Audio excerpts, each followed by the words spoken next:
Welcome to the Happy Homeowners Hub Podcast. This is episode 13, and today we're talking about something that matters more than almost anything else during a property claim. What to do during the first critical hour after a disaster. Not the first day, not the first week. I'm talking about the first hour, because what you do or do not do during that first hour often sets the tone for your entire claim. And I have seen homeowners turn a bad situation into a much worse one in under 60 minutes by not knowing what to do first. The information I'm about to share is very important, and you'll be glad you stayed until the very end. Welcome to the Happy Homeowners Hub Podcast. This is the podcast where I share real-life stories and break down the lessons, mistakes, and wins that can save you time, money, and stress when navigating a property claim, buying your first home, selling your home by owner, and staying on top of home maintenance and repairs. I am your host, Fred Turner, and I have spent over 15 years in the home restoration and property claims industry, inspecting thousands of homes after disasters. Each week, I help homeowners navigate disastrous situations most people are completely unprepared for and share their stories with you so you can learn from real life situations. Why the first hour matters. When a disaster hits, most homeowners are in shock. Their roof is leaking, their basement's flooding, a tree is sitting in their living room like it's paying rent. When situations like this happen, your brain immediately goes into panic mode, and panic makes people do things like rush decisions, skip documentation, and trusting the wrong people. The first hour is not about fixing everything, it's about protecting yourself, your home, and your claim. So let's walk through what actually matters during that first critical hour. Step 1. Safety always comes first.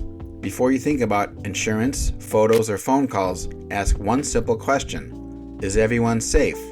If there is active water, electrical hazards, structural damage, fire, or smoke, you need to remove people and animals first and then tackle the problems second.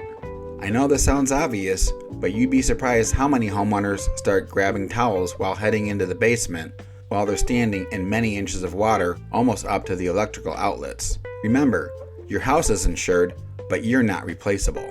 Here's a real-life example I call the water and the extension cord. I once inspected a home where a water heater failed and flooded the basement. The homeowner decided the smartest move was to plug in a shop vac using an extension cord lying in the standing water.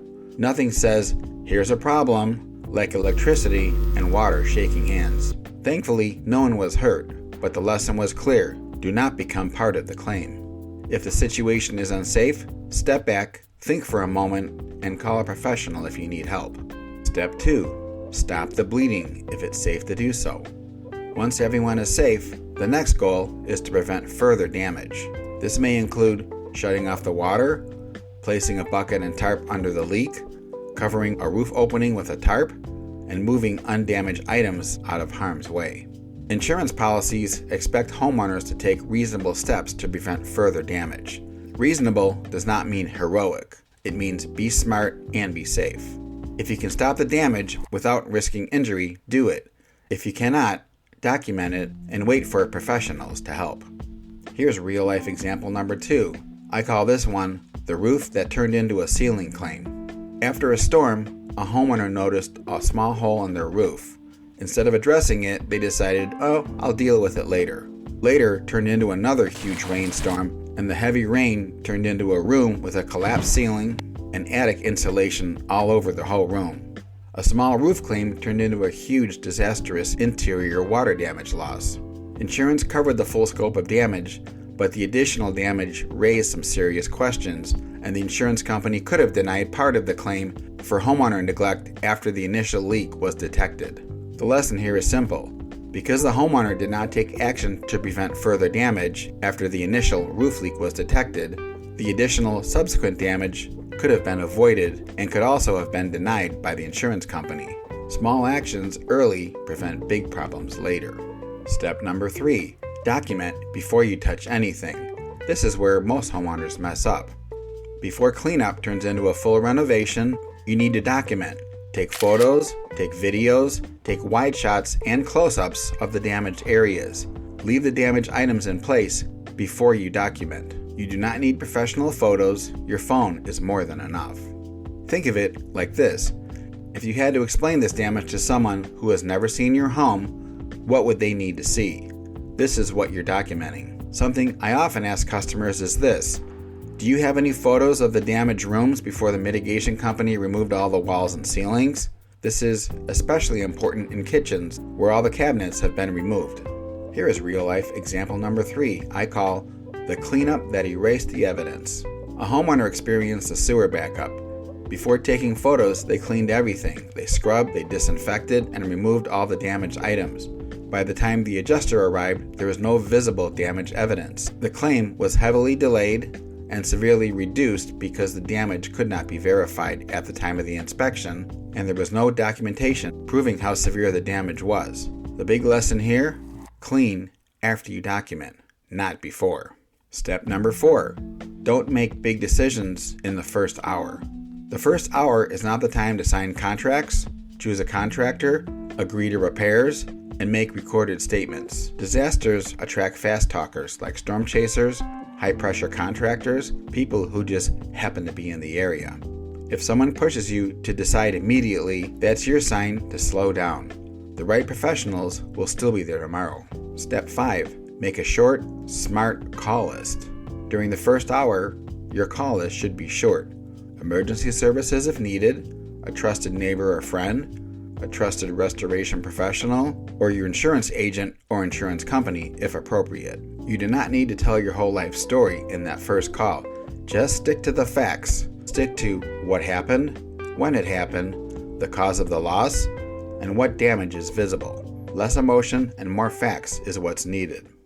Here's the Happy Homeowners Hub Podcast disclaimer. The information provided in this podcast does not and is not meant to be considered legal or professional advice and should not be used without consulting a qualified professional. Let's recap what actually matters during the first hour. Safety first, always. Stop the additional damage if it's safe to do so. Document before you clean up. Avoid rush decisions and communicate clearly and calmly with just the facts. If you get these 5 things right, you've already put yourself ahead of most homeowners and in a good position for a manageable claim. Here's some final thoughts. Most claims do not go sideways because of what happens months later. They go sideways because of what happens during the critical first hour. A little patience, documentation, and calm thinking early can save you weeks of frustration and money later. If you'd like more information on navigating property claims, I have published a book available on Amazon.com called The Happy Homeowners Handbook for Navigating Property Claims, and I have a companion book called The Happy Homeowners Claim Documentation Booklet. For more information on these books and others, go to my website, happyhomeownershub.com. If you would like to receive my newsletter, which begins in March of 2026, just go to my website, happyhomeownershub.com, and fill out the Contact Us page and put the word newsletter in the message box. If you think you might need coaching through a claim, that option exists too. You can sign up for a free claims discovery call to see if coaching would be right for your situation. You can see details on my website or in the show notes.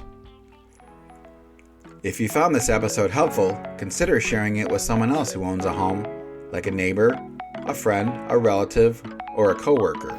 You never know when they may need it. It's always best to know what to do up front before a disaster strikes. Thank you for joining me on this episode of the Happy Homeowners Hub Podcast. My goal is to make your homeownership journey smoother, smarter, and way less stressful. I've got some great stories, tips, and occasional guest experts coming up in future episodes, so stay tuned. And remember, your home is your biggest investment. Be smart from the start. Thanks for listening. This is Fred Turner, and I'll see you at the next episode. Have a blessed day. Goodbye.